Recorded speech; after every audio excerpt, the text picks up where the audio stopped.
Olá, tudo bem? Estamos de volta aqui mais uma vez para darmos continuidade ao nosso estudo da lição deste trimestre. Estamos já na lição de número 7. O título da lição dessa semana é O Pão e a Água da Vida. Na lição da semana anterior, nós vimos ali do capítulo 12, né, a partir do momento onde o faraó lhe permite a saída do povo da terra do Egito, até o capítulo 15, onde nós temos ali o cântico de Moisés que exaltam os feitos de Deus, né? Então vimos ali a saída do povo do Egito, atravessando o Mar Vermelho, o faraó juntamente com seu exército perseguindo o povo e perecendo no Mar Vermelho, né? E logo então nós temos ali o cântico de Moisés exaltando os feitos de Deus. Na lição dessa semana nós estamos estudando de Êxodo capítulo 15, do verso 22, então logo depois do cântico ali de Moisés e Miriam, do verso 22, que justamente é o momento onde Israel vai estar diante ali das águas de Mara, as águas amargas de Mara, até o capítulo 18, né? Então esses são os textos estudados essa semana. É muito importante você acompanhar também na Bíblia, estudando os textos aqui por completo. Vai ser muito enriquecedor no seu estudo se você acompanhar na Bíblia o texto por completo dos textos da semana. Bem, então nós vemos ali o povo, né? O povo, quando estava diante do Mar Vermelho, eles se queixaram, reclamaram, né? Falaram com Moisés: você quer que nos trouxe aqui para quê? Para que morramos aqui nesse lugar? Não tinha sepulturas o suficiente lá no Egito e viemos aqui para morrer, né? E estavam diante do Mar Vermelho, então ali nesse desafio, olhando o mar à frente, o exército egípcio vindo atrás com o faraó. E ali então nós temos um milagre, mas claramente era um povo que se queixava, reclamava, murmurava quando os desafios apareciam, né? Então a gente percebe que os milagres que vamos estudar essa semana, que estamos estudando essa semana, claramente Deus ele quer saciar a necessidade do povo, né, as necessidades físicas, enfim, ao mesmo tempo ensinar-lhes algumas lições, né? Então, ao mesmo tempo que Deus ele quer resolver as necessidades do povo, ele quer ensinar algo, né? E justamente quando a gente vê aqui esse primeiro milagre estudado essa semana, que é ali o povo diante das águas amargas de Mara, a gente vai ver que na sequência logo nós temos algumas instruções de Deus, né? Então veja que o povo, né, ao sair do Mar Vermelho, ao sair do Mar Vermelho, justamente no verso 22 do capítulo 15, eles caminharam 3 dias no deserto. E logo na sequência, eles chegam, né, não tinham água, e chegaram a Mara. Mas eles não puderam beber essas águas porque eram amargas, não eram propícias para consumo. E o que eles fazem? No verso 24 diz: e o povo murmurou contra Moisés, dizendo: que havemos de beber? Então, 3 dias depois deles terem atravessado o Mar Vermelho, né, em terra seca ali, com as águas fazendo paredes ao seu redor, 3 dias depois eles se queixam porque não tinha água ali para beber. E aquela água não dava para beber. Né? O que vamos fazer? Vamos ficar com sede? O que a gente vai fazer agora? Não temos água para beber, vamos morrer de sede. E o povo então já está reclamando. Moisés então ali é orientado por Deus para pegar ali, né, uma árvore ali, um pedaço ali de madeira dessa árvore, jogar então no mar, e a partir daquele momento então, as águas se tornariam doces. Moisés faz isso, e logo na sequência nós temos a orientação de Deus, né, que diz assim, finalzinho do verso 25, verso 26 diz assim: deu-lhes ali estatutos e uma ordenação, e ali os provou e disse: se ouvires atento a voz do Senhor teu Deus, e fizeres o que é reto diante dos seus olhos, e deres ouvido aos seus mandamentos, e guardares todos os seus estatutos, nenhuma enfermidade virá sobre ti, das que enviei sobre os egípcios, pois eu sou o Senhor que te sara. Então, aqui nós temos, né, Deus estabelecendo princípios orientadores dessa relação entre Deus e o povo. Então, Deus fala: eu vou abençoar vocês não vão ficar doentes, né? Vocês não vão ter essas doenças que eu afetei, que foram os egípcios afetados por essas doenças, vocês não serão afetados, mas desde que vocês obedeçam. Desde que vocês sigam as instruções, obedeçam os mandamentos, né? Obedeçam as ordenanças. Então, aqui você tem um estabelecimento da relação de Deus com esse povo. Vocês serão abençoados caso vocês obedeçam. Né? Era algo condicional. Vocês serão, né, recompensados caso vocês obedeçam. Né? Se vocês obedecerem, não vai ter como, basicamente isso. Então, aqui você tem o estabelecimento dos princípios orientadores, né, desse relacionamento entre Deus e o povo. Muito interessante, como nós falamos, né? Então, Deus ele faz um milagre, ele sacia a necessidade do povo, a necessidade física de beber água, e traz uma orientação, traz uma lição. Né? Então, dizendo assim: tá vendo o milagre que eu fiz mais uma vez, mais um milagre? né? Confiem, acreditem, obedeçam, né? E vai dar tudo certo na caminhada de vocês. Basicamente, Deus estava falando isso, né? E na sequência, nós temos então, na segunda-feira, né? Os codornizes e o maná, né? Então, nós temos ali do verso 1 ao verso 3, né? Dizendo assim, né? Partiram de Elim, né? Porque no verso 27, no verso anterior, diz, né? Então chegaram a Elim, onde havia 12 fontes de água e 70 palmeiras, e se acamparam junto às águas. Então, quando eles saem ali diante do mar de Mara, eles chegam a Elim, e ali havia ali fontes de água, né? À vontade para eles, e palmeiras, enfim. Então, se acamparam ali porque era um ambiente propício a eles acamparem ali naquele momento.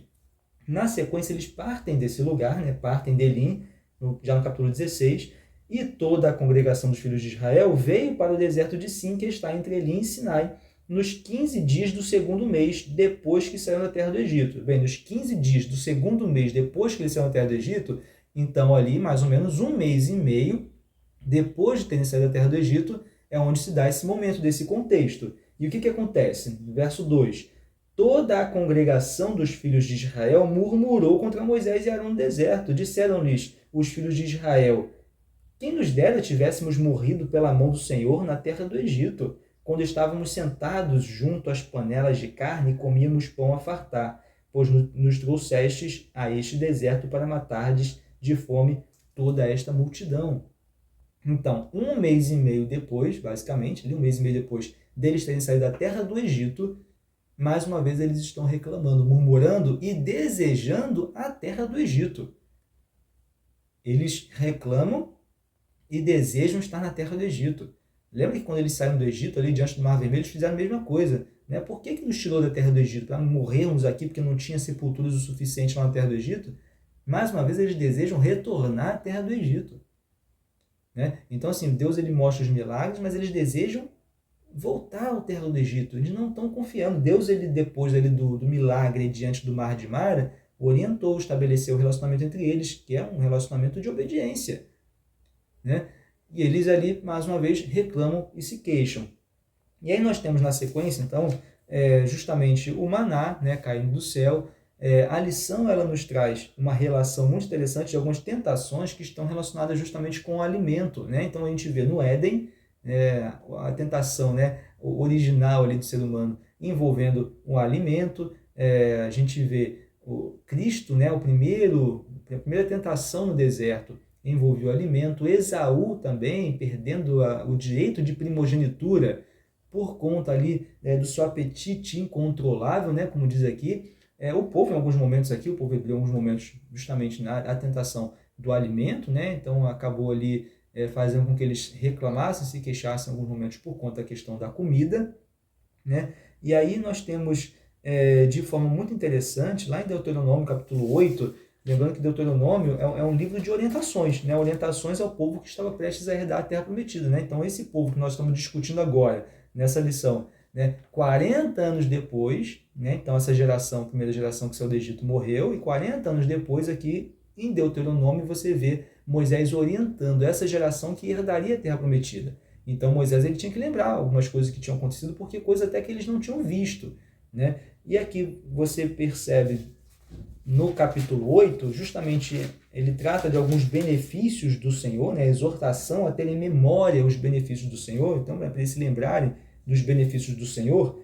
E no verso 3, se eu não me engano, no verso 3, diz assim, né? Ele te humilhou e te deixou ter fome e te sustentou com o maná que tu não conhecias, nem teus pais o conheciam, para te dar a entender que não só de pão viverá o homem, mas de tudo que procede da boca do Senhor viverá o homem, né? Então, por que Deus fez isso? Qual é a lição que Deus queria dar nesse momento, quando ele, então, ele entrega ali, né, o maná para o povo? É justamente isso, né? O povo ali teve fome, né? Teve assim, a necessidade de comida, e ali Deus queria ensinar uma lição. Deus ele concede a necessidade física daquele povo, né? Dando o maná diariamente, e ao mesmo tempo queria ensinar uma lição para o povo, né? Nem só de pão viverá o homem, mas de toda palavra que procede da boca do Senhor. E Jesus vai usar esse verso lá na frente na primeira tentação no deserto, né? Ele vai usar justamente essa orientação que Moisés deu para o povo hebreu ali, o povo que estava prestes a herdar a terra prometida.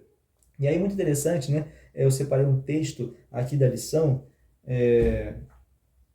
que relata, né, sobre essa questão do maná, que diz assim: o maná foi um pão celestial que Deus deu aos israelitas nos seus 40 anos de peregrinação.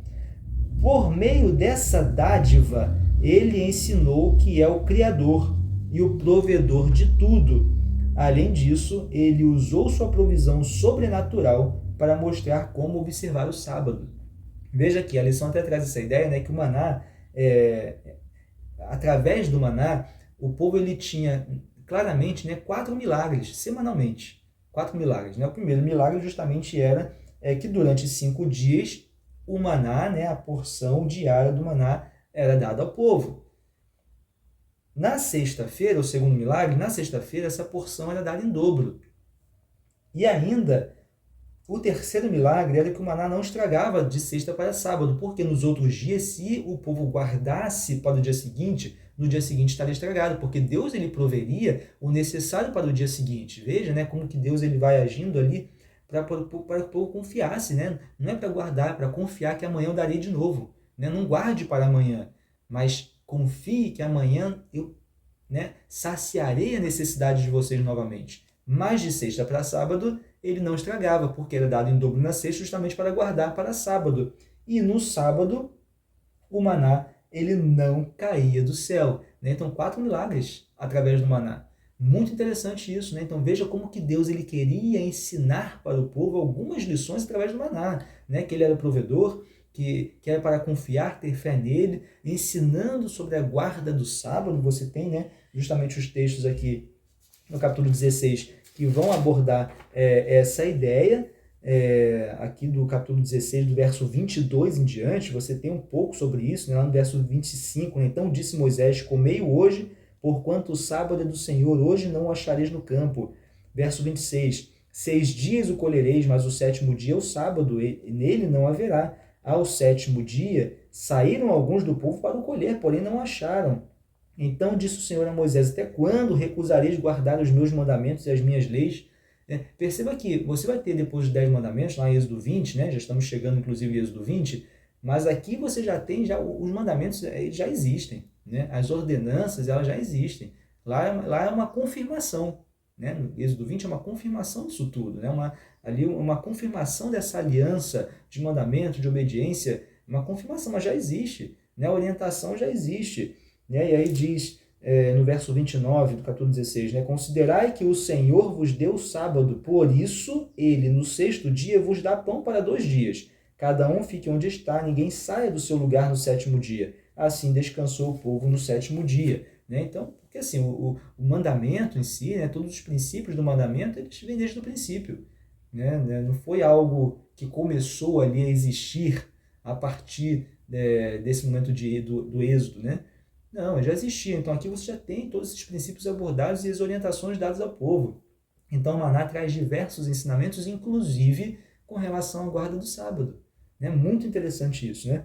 E aí então, a partir então, desse momento, nós vamos aqui agora o último milagre, né? Onde nós abordaremos aqui nessa lição dessa semana, né? Está sendo abordado, que é no capítulo 17, que é a água da rocha Refidim. Nós temos lá em Êxodo capítulo 17, verso 1 ao 7, justamente esse momento, né? Então, tendo partido toda a congregação dos filhos de Israel do deserto de Sim, fazendo suas paradas segundo o mandamento do Senhor, acamparam-se em Refidim, e não havia ali água para o povo beber.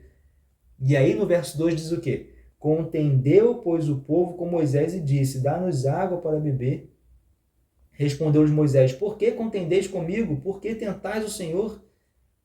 E aí, mais uma vez, o povo se queixa, né? O povo reclama, mais uma vez, com tantos milagres, com o maná caindo do céu diariamente, agora eles se queixam mais uma vez, porque, mais uma vez, não tem água para beber naquele lugar. E eles simplesmente não confiam, começam a reclamar. E aí, justamente, nós vemos, então, que a orientação de Deus foi para que Moisés, então, passasse adiante do povo, tomasse ali alguns anciãos de Israel, levasse consigo, então, em sua mão um bordão com que ferisse o rio, e ali, então, disse Deus, né? Eis que estarei ali diante de ti, sobre a rocha, em Horebe. Eis que estarei ali diante de ti, sobre a rocha em Horebe, ferirás a rocha e dela sairá água e o povo beberá. E assim Moisés fez e o povo, então, teve a sua necessidade física ali mais uma vez atendida. E ali a gente vê, interessante, né? Eu vou até dar uma passada aqui, que a lição de quarta fala sobre objeto e a lição de quinta complementa a questão do pão e a água da vida. Então, eu vou dar uma pulada aqui para a quinta e depois a gente encerra com quarta-feira. Na lição de quinta-feira, a gente tem lá em 1 Coríntios, capítulo 10, 1 Coríntios, capítulo 10, nós temos ali Paulo trazendo exemplos da história de Israel, né? E justamente ele traz essa ideia, né, da água que eles bebem, né? E vai ali relacionando a água, a rocha, enfim. Quando Paulo diz assim, né, no verso 1 em diante, capítulo 10. Ora, irmãos, não quero que ignoreis que nossos pais estiveram todos sob a nuvem e todos passaram pelo mar, tendo sido todos batizados, assim na nuvem como no mar, com respeito a Moisés. Todos eles comeram de um só manjar espiritual e beberam da mesma fonte espiritual, porque bebiam de uma pedra espiritual que os seguia, e a pedra era Cristo. Veja toda essa questão aqui, né, da rocha de Refidim, o próprio Deus falando, né, eu estarei lá na rocha, quando você for lá ferir rocha, eu estarei lá na rocha, né? Então, de quem vem essa água, né? A rocha representando o próprio Cristo que dá água, não somente a água que precisamos, né, para saciar nossa necessidade física, mas a água da vida, né? A água espiritual, a água da vida. Então, veja essa relação aqui que a gente vê, então, os ensinamentos que Deus queria trazer para esse povo lá na época de Moisés e que Paulo lembra aqui na frente, né, já depois de Cristo. E aí, continuando esse texto aqui, no verso 5 do capítulo 10 de 1 Coríntios. Entretanto, Deus não se agradou da maioria deles, razão porque ficaram prostrados no deserto. Então, apesar disso tudo ter acontecido, Deus não se agradou desse povo. Por isso, morreram no deserto. Por quê? Porque não obedeceram. A orientação era obedeça e vai dar tudo certo, né? Siga as ordenanças e dará tudo certo. Eles não obedeceram. Apesar deles terem bebido da água, né, terem tido todos esses milagres acontecendo na vida deles, né, Deus não se agradou deles, porque eles não obedeceram. Né? E aí diz assim na sequência, no verso 6, ora, estas coisas se tornaram exemplos para nós, a fim de que não cobicemos as coisas más como eles cobiçaram. E lá no verso 11, dando uma pulada aqui, no verso 10, né? Melhor dizendo, verso 10 e o verso 11, diz assim, nem murmureis como alguns deles murmuraram e foram destruídos pelo exterminador. Estas coisas lhes sobrevieram como exemplos e foram escritas para a advertência nossa de nós outros sobre quem os fins dos séculos têm chegado. Então ele diz, nós agora estamos perto do fim, né? Nós estamos perto do fim, não murmureis como esse povo para não serem exterminados, né? Estas coisas vêm como advertência para vocês. Então, assim, a questão é justamente essa, que nós até discutimos na lição anterior, né? É muito fácil a gente ver esse povo reclamando e dizer assim, nossa, que povo reclamão. Com tantos milagres acontecendo, que povo reclamão. Não é possível que eles não enxerguem os milagres de Deus. Não é possível que eles não enxergaram o mar se abrindo e ficaram reclamando. Não é possível que eles viram o maná caindo 40 anos diante deles e ficavam reclamando o tempo todo. Não é possível. E aí eu vou falar o que nós falamos na lição da semana passada. Se você não lembra, volta lá na lição. Nós conversamos sobre isso. Né? Como que nós nos enxergamos, né, diante dessa história? Quem somos nós nessas histórias? Porque as histórias da Bíblia estão aqui para nós nos enxergarmos dentro delas e tirarmos as mesmas lições que eram apresentadas a esse povo. Né? Então, assim, veja a sua vida, assim como preciso ver a minha vida. Né? Como que eu ajo diante de tantos milagres que Deus faz na minha vida? E de repente vem um desafio, qual é a minha reação? Né? Eu digo, Senhor, eu confio em Ti, está tudo bem? Ou começo a reclamar, a me queixar, cadê Deus? Por que, Senhor? Por que comigo? Por que isso? Né? Então, quem somos nós nessas histórias? A verdade é que, grande parte dos momentos, nós somos esse próprio povo. E essas orientações vêm para nós. E por isso Paulo diz, eu relembro essas histórias para vocês, para nós que estamos no final dos séculos, para que sirva como advertência, para que nós não hajamos como esse povo e nós não sejamos exterminados no deserto. Veja que profundo é essa ideia, né? Onde nós estamos nessas histórias? Nós somos o povo. Nós somos o povo de Israel, que murmuramos mesmo diante de diversos milagres que Deus faz perante a nossa vida.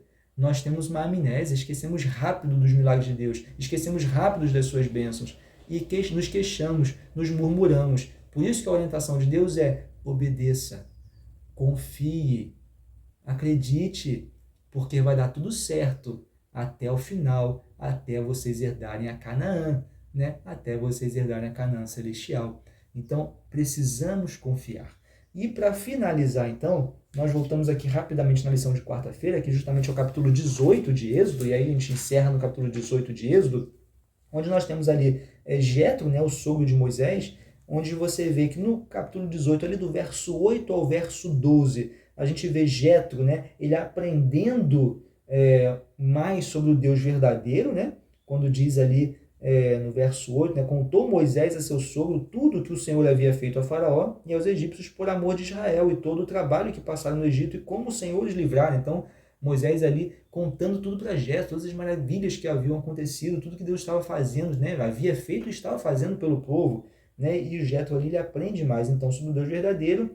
E na sequência, no verso 17 até o verso 27, nós temos ali Jetro aconselhando Moisés, né, vendo a carga pesada que Moisés estava carregando ali, tendo que julgar o povo. Então, do início do dia até o final do dia, pessoas vindo a ele tendo que julgar, tendo que resolver os problemas, e Jetro então aconselha ali a ele dividir, né, colocar chefes sobre 1000, chefes sobre 100, chefes sobre 50, chefes sobre 10, e esses chefes então resolveriam as coisas ali internamente entre o povo que estaria ali sob a administração deles, e o Moisés então resolveria os problemas ali mais graves, né? Então ali aliviando um pouco a carga de Moisés, lembrando que Moisés tem ali 80 anos de idade, tá? Então a gente não pode esquecer disso, né? Um senhor de 80 anos ali que foi usado poderosamente por Deus para libertar o povo do Egito, e Jetro então ali aconselha Moisés a diminuir um pouco a sua carga para que ele pudesse então ter mais qualidade, digamos assim, no seu trabalho, né? Então Jetro ele conhece mais sobre o Deus verdadeiro, né? Ele se aprofunda melhor nesse Deus verdadeiro e ele aconselha Moisés então para seguir o seu trabalho de forma um pouco melhor. Então, a lição dessa semana abordou essas temáticas, né? E que nós possamos, então, olhar, né, essas histórias, né? Inclusive, aqui eu até esqueci de trazer um verso que eu acho que é importante. Lá em João capítulo 4, nós temos justamente o momento ali do encontro de Jesus com a mulher samaritana, né? Onde Jesus ele fala, né, sobre a água da vida, né? Que eu posso dar-lhe a água da vida.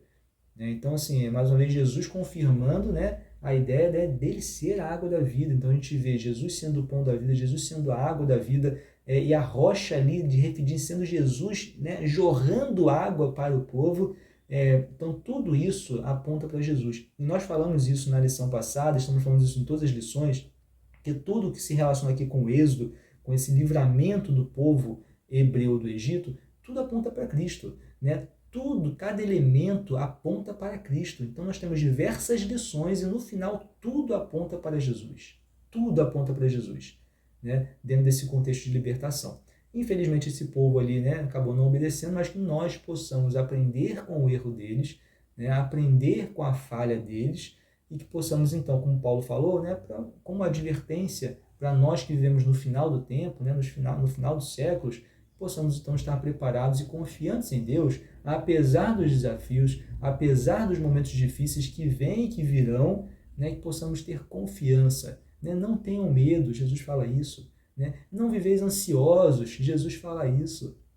Mas confiem, acreditem, obedeçam, porque eu estou à frente de tudo e vou guiá-los até a Canaã celestial. Que Deus te abençoe. Mais uma vez foi um grande prazer estar aqui com você. A gente se vê então na próxima lição, na próxima semana, na lição número 8. Até lá!